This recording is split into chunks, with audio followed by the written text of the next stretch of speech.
ಎಲ್ಲರಿಗೂ ನಮಸ್ಕಾರ. ATV Karnataka YouTube ಚಾನಲ್ಗೆ ತಮಗೆಲ್ಲರಿಗೂ ಕೂಡ ಪ್ರೀತಿಯ ಸ್ವಾಗತ. ತುಲಾ ರಾಶಿಯ 2025ನೇ ವರ್ಷದ ಮೇ ತಿಂಗಳ ಭವಿಷ್ಯ ಹೇಗಿರುತ್ತೆ? ತುಲಾ ರಾಶಿಗೆ ಮೇ ತಿಂಗಳಲ್ಲಿ ಗೋಚಾರ ಫಲಗಳೇನು? ಯಾವೆಲ್ಲ ಶುಭ ಫಲಗಳು ದೊರೆಯುತ್ತೆ?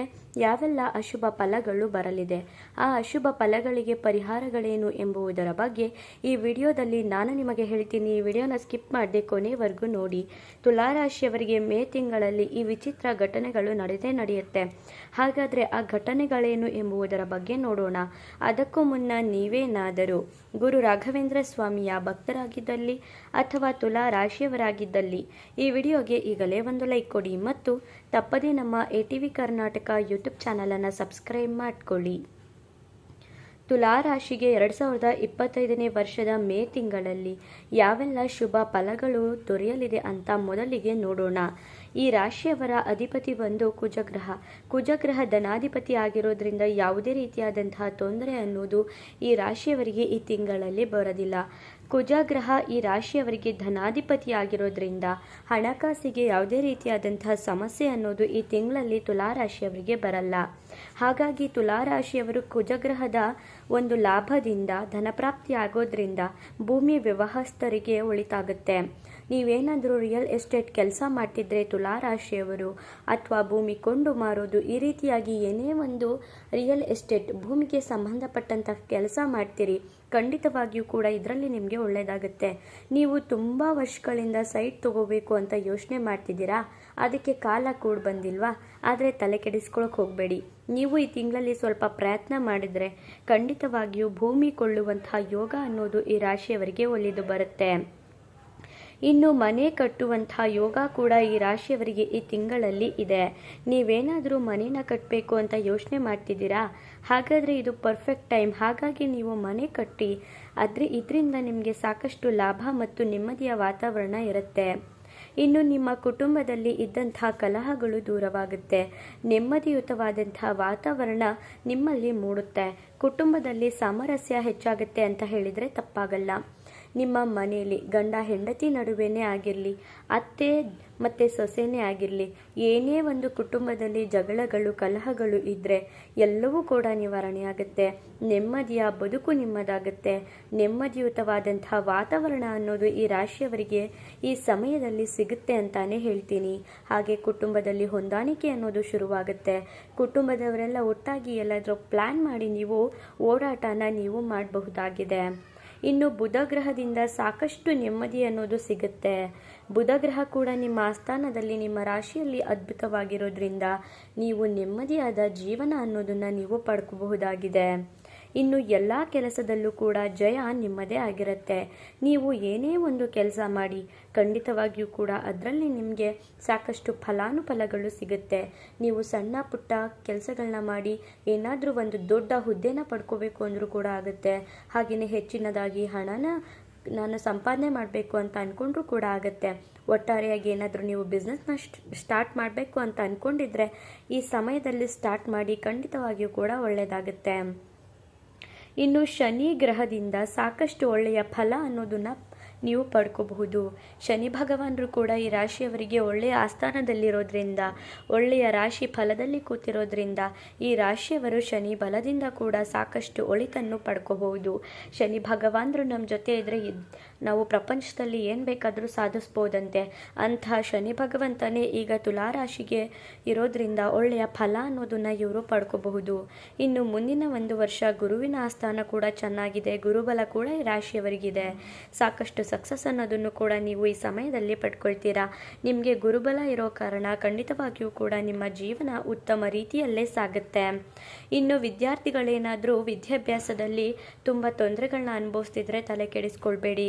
ವಿದ್ಯಾರ್ಥಿಗಳಿಗೆ ಯಶಸ್ಸು ಅನ್ನೋದು ಶುರುವಾಗುತ್ತೆ. ವಿದ್ಯೆಯಲ್ಲಿ ಪ್ರಗತಿ ಅನ್ನೋದನ್ನು ನೀವು ಕಾಣ್ತೀರಾ. ನೀವೇನಾದರೂ ವಿದ್ಯಾಭ್ಯಾಸದಲ್ಲಿ ಏನಾದರೂ ಒಂದು ಕಾಂಪಿಟೇಟಿವ್ ಎಕ್ಸಾಮ್ ಬರೀಬೇಕು ಅಂತ ಅಂದ್ಕೊಂಡಿರ್ತೀರಾ, ಅದು ಕೂಡ ಆಗುತ್ತೆ. ಅದರಲ್ಲೂ ಕೂಡ ಸಕ್ಸಸ್ ಆಗ್ತೀರಾ. ಹಾಗೆಯೇ ವಿದ್ಯಾಭ್ಯಾಸ ಮುಗಿಸಿ ಏನಾದರೂ ಉದ್ಯೋಗಕ್ಕೆ ನಾನು ಅಪ್ಲೈ ಮಾಡಬೇಕು ಅಂತ ಅಂದ್ಕೊಂಡ್ರೂ ಕೂಡ ಒಳ್ಳೆ ರೀತಿಯಾದಂತಹ ಒಂದು ವಿದ್ಯಾಭ್ಯಾಸದಲ್ಲಿ ಒಂದು ಉದ್ಯೋಗ ಅನ್ನೋದನ್ನು ಕೂಡ ನೀವು ಪಡ್ಕೊಳ್ತೀರಾ. ಈಗ ಡಿಗ್ರಿ ಕಂಪ್ಲೀಟ್ ಮಾಡಿ ಮನೇಲಿ ಕೂತಿದ್ದೀನಿ ಅಂತ ಯೋಚನೆ ಮಾಡ್ತಿರ್ತೀರಾ, ತುಂಬಾ ಜಾಬ್ ಆಫರ್ಸ್ನ ಹುಡುಕ್ತಿರ್ತೀರಾ. ಈ ಸಮಯದಲ್ಲಿ ಖಂಡಿತವಾಗಿಯೂ ಕೂಡ ಉತ್ತಮವಾದಂತಹ ಉದ್ಯೋಗ ಅನ್ನೋದು ಕೂಡ ನಿಮಗೆ ಸಿಗುತ್ತೆ. ಇನ್ನು ದೂರ ಪ್ರಯಾಣ ಮಾಡುವಂತಹ ಯೋಗ ಇದೆ. ವಿದ್ಯಾಭ್ಯಾಸದ ಪರವಾಗಿ ಇರಲಿ ಅಥವಾ ನೀವೇನಾದರೂ ವಿದೇಶಕ್ಕೆ ಹೋಗಬೇಕು ಅಂತ ಇರಲಿ, ಏನೇ ಒಂದು ಮಾಡಿದ್ರೂ ಕೂಡ ಖಂಡಿತವಾಗಿಯೂ ಕೂಡ ನೀವು ಒಳ್ಳೆಯದನ್ನು ಮಾಡ್ಕೋಬಹುದು. ನೀವೇನಾದರೂ ಬಿಸ್ನೆಸ್ ಮುಖಾಂತರನಾದರೂ ವಿದೇಶ ಪ್ರಯಾಣ ಮಾಡುವಂತಹ ಯೋಗ ಇರುತ್ತೆ. ಇಲ್ಲ ಅಂದರೆ ಹೈಯರ್ ಸ್ಟಡೀಸ್ ಮಾಡಬೇಕು ಅಂತ ವಿದ್ಯಾರ್ಥಿಗಳೇನಾದರೂ ಯೋಚನೆ ಮಾಡ್ತಿದ್ರೆ ಅದಕ್ಕೂ ಕೂಡ ಆಗುತ್ತೆ. ಇನ್ನು ಮದುವೆ ಆಗುವಂತಹ ಯೋಗ ಕೂಡ ತುಲಾರಾಶಿಯವರಿಗೆ ಇದೆ. ತುಲಾರಾಶಿಯವರೇನಾದರೂ ತುಂಬ ವರ್ಷಗಳಿಂದ ಒಳ್ಳೆ ವಧು ಅಥವಾ ವರನ್ನ ಹುಡುಕ್ತಿದ್ದೀರಾ, ನಿಮಗೆ ಮದುವೆ ಆಗದಿರುವಂತಹ ಭಾಗ್ಯ ಇದೆಯಾ, ತಲೆ ಕೆಡಿಸ್ಕೊಳ್ಬೇಡಿ. ಈ ತಿಂಗಳಲ್ಲಿ ನೀವು ಸ್ವಲ್ಪ ಪ್ರಯತ್ನ ಪಟ್ಟರೆ ಸಾಕು, ಮದುವೆ ಆಗುವಂತಹ ಯೋಗ ಅನ್ನೋದು ಈ ರಾಶಿಯವರಿಗೆ ಸಿಗುತ್ತೆ. ಇನ್ನು ನಿಮ್ಮ ಬಾಕಿ ಉಳಿದಿರುವಂತಹ ಕೆಲಸನ ನೀವು ಮತ್ತೆ ಶುರು ಮಾಡಿದ್ದೆ ಆದರೆ ಅದರಲ್ಲಿ ಜಯ ಅನ್ನೋದನ್ನು ಪಡ್ಕೊಳ್ತೀರಾ. ನೀವೇನಾದರೂ ಒಂದು ಬಿಸ್ನೆಸ್ನೇ ಆಗಲಿ ಒಂದು ಕೆಲಸನೇ ಆಗಲಿ ಶುರು ಮಾಡಿರ್ತೀರ, ಅದಾಗಲ್ಲ ಅಂತ ಬಿಟ್ಬಿಟ್ಟಿರ್ತೀರ ಅರ್ಧಕ್ಕೇನೆ. ಅಂಥ ಕೆಲಸಗಳನ್ನ ನೀವು ಶುರು ಮಾಡಿಕೊಂಡ್ರೆ ಖಂಡಿತವಾಗ್ಲೂ ಒಳ್ಳೆಯದಾಗುತ್ತೆ. ಇಲ್ಲ ಅಂದರೆ ಅರ್ಧಂಬರ್ಧ ಮನೆ ಕಟ್ಟಿಸ್ಬಿಟ್ಟು ನಿಲ್ಲಿಸ್ಬಿಟ್ಟಿರ್ತೀರ. ನೀವೇನಾದರೂ ಪ್ರಯತ್ನ ಪಟ್ಟರೆ ಖಂಡಿತವಾಗಿಯೂ ಕೂಡ ನೀವು ಆ ಕೆಲಸನ ಸಂಪೂರ್ಣ ಮಾಡಬಹುದು. 2.5 ವರ್ಷ ಶನಿಯಿಂದ ಲಾಭವಾಗುತ್ತೆ, ಜೊತೆಗೆ 1 ವರ್ಷ ಗುರುವಿನಿಂದ ಲಾಭವಾಗುತ್ತೆ. 2.5 ವರ್ಷ ಶನಿ ಭಗವಂತ ನಿಮ್ಮ ಜೊತೆಲೇ ಇರ್ತಾರೆ. ಹಾಗಾಗಿ ನೀವು 2.5 ವರ್ಷ ಸಾಕಷ್ಟು ಫಲಾನುಫಲಗಳನ್ನ ಒಳ್ಳೆಯ ರೀತಿಯ ಜೀವನವನ್ನು ನೀವು ಕಂಡುಕೊಳ್ತೀರಾ. 1 ವರ್ಷ ಗುರುಬಲ ಇರೋದ್ರಿಂದ ಸಾಕಷ್ಟು ಲಾಭ ಕೂಡ ಈ ರಾಶಿಯವರಿಗೆ ಆಗುತ್ತೆ. ಇನ್ನು ಇಷ್ಟೆಲ್ಲ ಶುಭ ಫಲಗಳನ್ನ ತುಲಾರಾಶಿಯವರು ನೋಡಿದ್ರಿ. ಹಾಗೆಯೇ ಎಚ್ಚರಿಕೆಯನ್ನು ವಹಿಸಬೇಕಾಗಿರುವಂತಹ ವಿಷಯಗಳೇನು, ಈ ವಿಚಿತ್ರ ಘಟನೆಗಳು ನಿಮ್ಮ ಜೀವನದಲ್ಲಿ ನಡೆಯುತ್ತೆ ಅಂತ ಹೇಳಿದ್ನಲ್ಲ, ಆ ಘಟನೆಗಳೇನು ಎಂಬುದರ ಬಗ್ಗೆ ಈ ವಿಡಿಯೋದಲ್ಲಿ ನಾನು ನಿಮಗೆ ಹೇಳ್ತೀನಿ ನೋಡಿ.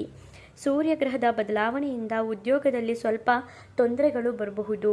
ಸೂರ್ಯಗ್ರಹ ತನ್ನ ಬದಲಾವಣೆ ಮಾಡ್ಕೊಳ್ತಿರೋದ್ರಿಂದ ಬೇರೆ ರಾಶಿಗೆ ಬರ್ತಿರೋದ್ರಿಂದ ನೀವು ಮಾಡ್ತಿರುವಂತಹ ಉದ್ಯೋಗನ ಸ್ವಲ್ಪ ಹಿಂದೆ ಮುಂದೆ ನೋಡಿ ನೀವು ಮಾಡಬೇಕಾಗುತ್ತೆ. ಇಲ್ಲಾಂದರೆ ಉದ್ಯೋಗನ ಕಳ್ಕೊಳ್ಳುವಂಥ ಸ್ಟೇಜಸ್ ಬರಬಹುದು. ಹಾಗಾಗಿ ಎಚ್ಚರಿಕೆಯಿಂದ ಇರೋದು ಉತ್ತಮವಾಗಿರುತ್ತೆ. ಇನ್ನು ನಿಮ್ಮ ಉದ್ಯೋಗದಲ್ಲಿ ಸಂಬಳ ಡಿಲೇ ಆಗೋದು, ಹಾಗೆಯೇ ಬಡ್ತಿ ಸಿಗದೇ ಇರೋದು, ಪ್ರಮೋಷನ್ಗಳು ಆಗದೇ ಇರೋದು, ಈ ರೀತಿಯಾಗಿ ನೀವು ಸಮಸ್ಯೆನ ಅನುಭವಿಸ್ಬೇಕಾಗತ್ತೆ. ಹಾಗಾಗಿ ನಿಮ್ಮ ಕೆಲಸದಲ್ಲಿ ನೀವು ಸಾಕಷ್ಟು ತೊಂದರೆ ಅನ್ನೋದನ್ನು ಪಡ್ಕೊಂಡ್ರೆ ನೀವು ಎಚ್ಚರಿಕೆಯಿಂದ ಇರಬೇಕಾಗತ್ತೆ. ಇನ್ನು ಕುಟುಂಬಕ್ಕೆ ನೀವು ಖರ್ಚು ಜಾಸ್ತಿ ಮಾಡ್ತೀರಾ. ಇನ್ನು ನಿಮ್ಮ ಕುಟುಂಬದ ಸಲುವಾಗಿ ಮೊದಲೇ ಹೇಳ್ದಂಗೆ ಅನ್ಯೋನ್ಯವಾಗಿರ್ತೀರಾ, ಎಲ್ಲ ಕಡೆ ಸುತ್ತಾಡ್ತೀರಾ, ದೂರ ಪ್ರಯಾಣನೂ ಕೂಡ ಮಾಡ್ತೀರಾ. ಹಾಗಾಗಿ ಕುಟುಂಬದ ವಿಷಯವಾಗಿ ಖರ್ಚು ಸ್ವಲ್ಪ ಹೆಚ್ಚಾಗುತ್ತೆ.